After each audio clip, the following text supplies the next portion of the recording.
ఏపీలో ఎండలు మండిపోతున్నాయి. ఇప్పటికే చాలా ప్రాంతాల్లో పగటి ఉష్ణోగ్రతలు 40 డిగ్రీలు దాటేశాయి. వడగాలులు వీస్తున్నాయి. ఈ వడగాలులతో ప్రజలు అల్లాడిపోతున్నారు. ఇక ఇవాళ కోస్తా ప్రాంతంలో 45 మండలాల్లో తీవ్రమైన వడగాలులు వీస్తాయని, 185 మండలాల్లో మోస్తరు వడగాల్పులు వీస్తాయని ఏపీ విపత్తుల నిర్వహణ సంస్థ హెచ్చరించింది.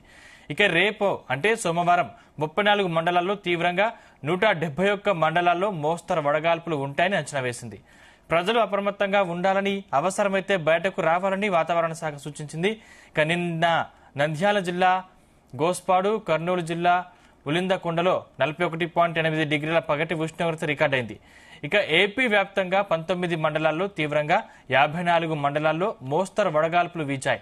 ప్రధానంగా నంద్యాల జిల్లా గోస్పాడు, కర్నూలు జిల్లా ఉలిందకొండలో 41.8, ప్రకాశం జిల్లా దరిమడుగు, విజయనగరం జిల్లా తుమ్మిక్కపల్లిలో 41.7, కడప జిల్లా మద్దూరు 41 డిగ్రీల గరిష్ట ఉష్ణోగ్రతలు నమోదయ్యాయి.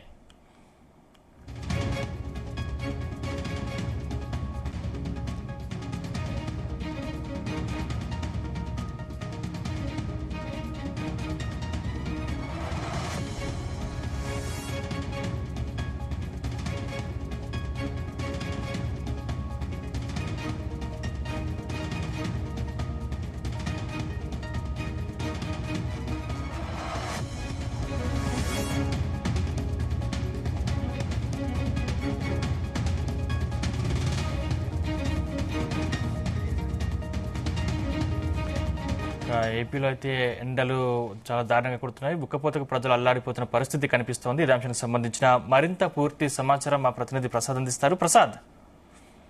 సందీప్, ఏదైతే ఉగాది రాకుండానే ఈ ఎండల తీవ్రత ప్రజలను భయపెడుతుంది. ముఖ్యంగా ఉదయం 10 గంటల తర్వాత బయటకు రావాలన్నా కూడా బెంబేలెత్తిపోతున్న పరిస్థితి అయితే ఉంది. ముఖ్యంగా ఈ ప్రభావం ఎక్కువగా ఉపాధి హామీ కూలీలపై ఎక్కువగా పడుతుంది.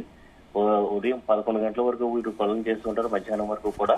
ఈ క్రమంలో చాలా మంది సమస్యలు పడిపోవడం, అదేవిధంగా అస్వస్థతకు గురవడం జరుగుతుంది.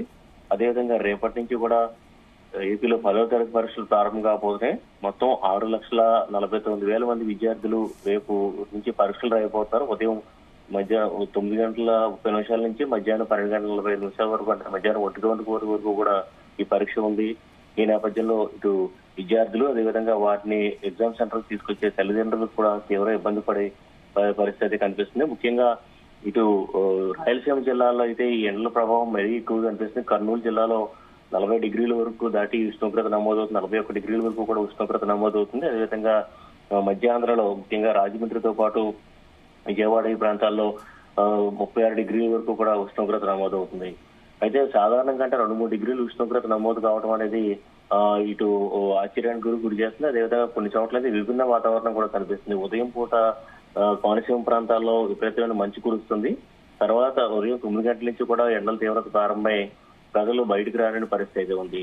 మొత్తం మీద అయితే ఎప్పుడు ఏదైతే వర్షం చిరుగల్లు కురిసి ఎప్పుడు చల్లని కబురు అందుతుందని చెప్పి కూడా ఎదురు చూస్తున్న పరిస్థితి అయితే ఉంది. అయితే వాతావరణ శాఖ చెబుతున్న ప్రకారం అయితే ఒక ఉపరితల ఆవర్తనం అయితే బలపడుతుంది బంగాళాఖాతంలో. కాబట్టి వచ్చే వారం అంటే 20వ తేదీ తర్వాతే వర్షాలు కురిసే అవకాశం అయితే ఉంది. అయితే భారీ వర్షాలా లేదంటే గాలి, సాధారణంగా మార్చి నెలలో వచ్చే వర్షాలన్నీ కూడా గాలి దుమారంతో ఉంటాయి. అలాంటి వర్షం కురుస్తుందని చెప్పి ఏదైతే భావిస్తున్న పరిస్థితి అయితే ఉంది, దానిపై ఇంకా వాతావరణ శాఖ సంబంధించి ఇంకా క్లారిటీ రావాల్సిన అవసరం అయితే ఉంది. మొత్తం మీద ఈ సాధారణం కంటే 2-3 డిగ్రీలు ఉష్ణోగ్రత నమోదు కావడం, అదేవిధంగా మార్చి నెలలోనే ఈ ప్రభావం అనేది కూడా ప్రజలను భయపెడుతుంది. రానున్న ఏప్రిల్, మే నెలలో నిజంగానే ఏదైతే 50 డిగ్రీల వరకు కూడా ఏదైతే ఎండ తీవ్రత చేరుకుంటుందా అని చెప్పి ప్రస్తుతంగా అయితే వ్యక్తమవుతుంది. అయితే ఇటు వైద్యులు కావచ్చు, లేదంటే వాతావరణ శాఖ కూడా తగిన జాగ్రత్తలు పాటించాలి. ముఖ్యంగా మిట్ట మధ్యాహ్నం సమయంలో వృద్ధులు, అదేవిధంగా చిన్నారులు వంటి వాళ్ళు అత్యవసరమైతే తప్ప బయటకు వెళ్ళకూడదని చెప్పి చెప్తున్నారు. అదేవిధంగా ఇది చెట్లు ఏదైనా శాద్యాలని చెప్పి చెప్తున్న పరిస్థితి అయితే ఉంది. అదేవిధంగా చూస్తే కనుక ఇప్పుడు ప్రస్తుతం ఎండలు మార్చిలోనే ఈ కూల్ డ్రింక్స్ కావచ్చు, లేకపోతే శీతల పానీయాల వ్యాపారాలు, ముఖ్యంగా పుచ్చకాయలు వంటి వ్యాపారాలు కూడా చాలా జోరందుకున్నాయి. అంటే ఊహించిన విధంగా సాధారణంగా ఉగాది తర్వాత ఈ ఎండల తీవ్రత అనేది ఉంటుంది. అయితే ఇప్పుడు ఈసారి మార్చి నెలలోనే ఈ ప్రభావం కనిపించడం, ఇంకా ఏప్రిల్, మే నెలలో ఉండడం, రానున్న రోహిణి అటువంటి ఈ రోజులు ఇంకా ముందు ఉన్న నేపథ్యంలో 50 డిగ్రీల వరకు కూడా ఉష్ణోగ్రతలు దాటితే పరిస్థితి ఏంటని చెప్పడం, ముఖ్యంగా రోజు కూలీ చేసే పనులు, రోజువారీ కూలీ పనులు చేసుకునేవారు, అదేవిధంగా మనం చెప్పుకున్నట్టుగా ఉపాధి హామీ కూలీలకైతే ఈ ఎండల కాలం చాలా గండంగా మారిందని చెప్పొచ్చు. దీనికి సంబంధించి ప్రత్యేక ఏర్పాట్లు, ఎందుకంటే ఉపాధి హామీ కూలీలు ఉన్న చోట్ల టెంట్లు, షామియానాలు, అదేవిధంగా ఇతర మజ్జిగ వంటి ఓఆర్ఎస్ ప్యాకెట్లు వంటి కూడా అందుబాటులో చేయాల్సిన అవసరం అయితే ఉంది. ముఖ్యంగా ప్రసాద్, అంటే గతంతో పోలిస్తే ఈసారి అధిక సంఖ్యలో నమోదయ్యే అవకాశం ఉన్నట్టు కనిపిస్తోంది. అంటే వృద్ధులు కానీ లేకపోతే చిన్నపిల్లలు కానీ ఎలాంటి జాగ్రత్తలు తీసుకుని డాక్టర్లు చెప్తున్నారు? అదేవిధంగా వడదెబ్బ తగలకుండా ఉండాలంటే ఎలాంటి సూచనలు డాక్టర్లు చేస్తా ఉన్నారు? ఈ వడదెబ్బకు సంబంధించి కూడా వైద్యులు ఆరోగ్య సూత్రాలు కూడా, జాగ్రత్తలు కూడా చెప్తున్న పరిస్థితి అయితే ఉందో. ముఖ్యంగా అత్యవసరం అయితే తప్ప బయటికి వెళ్ళకూడదు. మిట్ట మధ్యాహ్నం సమయంలో ఉదయం 10 గంటలు 11 గంటల తర్వాత ఎండ తీవ్రత మరి ఎక్కువగా ఉంటుంది. మధ్యాహ్నం 3 గంటల వరకు కూడా ఈ తీవ్రత ఉంటుంది. ఆ సమయంలో అత్యవసరం అయితే తప్ప వృద్ధులు, చిన్నారులు వంటి వాళ్ళు బయటికి వెళ్ళకూడదు. అదేవిధంగా చూస్తే కనుక వెళ్ళినప్పుడు మాత్రం ఖచ్చితంగా జాగ్రత్తలు పాటించాలి. టోపీలు ధరించడం, అదేవిధంగా ఎక్కువగా వాటర్ తాగడం, డిహైడ్రేషన్ జరగకుండా ఎక్కువగా వాటర్, మంచినీళ్ళు తాగడం వంటివి చేయాల్సి ఉంది.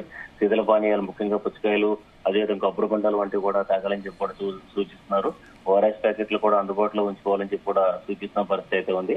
అయితే ఎండల తీవ్రత బయటకు వెళ్ళినప్పుడే కాదు, కొన్ని చోట్ల అయితే ఇళ్లలో ఉండేవాళ్ళే, ముఖ్యంగా రేకుల షెడ్ లో నివసించేవారు, అదేవిధంగా పూరి గుడిసెలు నివసించే వారికి ఈ ఎండల తీవ్రత మరింతగా, వడదెబ్బ ప్రభావం మరింతగా ఉండబోతుంది. కాబట్టి జాగ్రత్తలు పాటించాలని చెప్పి కూడా చెప్తున్నారు. అది ఇటు పంచాయతీల్లో కావచ్చు, లేదంటే ఇప్పటికిప్పుడే చలివేంద్రాలు అనేవి ఇప్పుడిప్పుడే ఏర్పాటు జరుగుతున్నాయి. అంటే ఇది కూలింగ్ వాటర్స్ తో చలివేంద్ర ఏర్పాటు చేయడం, విపత్తుల నిర్వహణ శాఖ ద్వారా వీటిని ఏర్పాటు చేయాల్సిన పరిస్థితి అయితే ఉంది. ఏదైనా మార్చిలో ఇంతలా ఎండల ప్రభావానికి గతంలో ఎప్పుడూ లేదని కూడా ప్రజలు చర్చించుకుంటున్న పరిస్థితి అయితే ఉంది. కాబట్టి వచ్చే ఏప్రిల్, మే నెలలో ప్రభావం ఎలా ఉండబోతుందని చెప్పి కూడా ఆందోళన కూడా వ్యక్తం అవుతుంది. Right, thank you Prasad.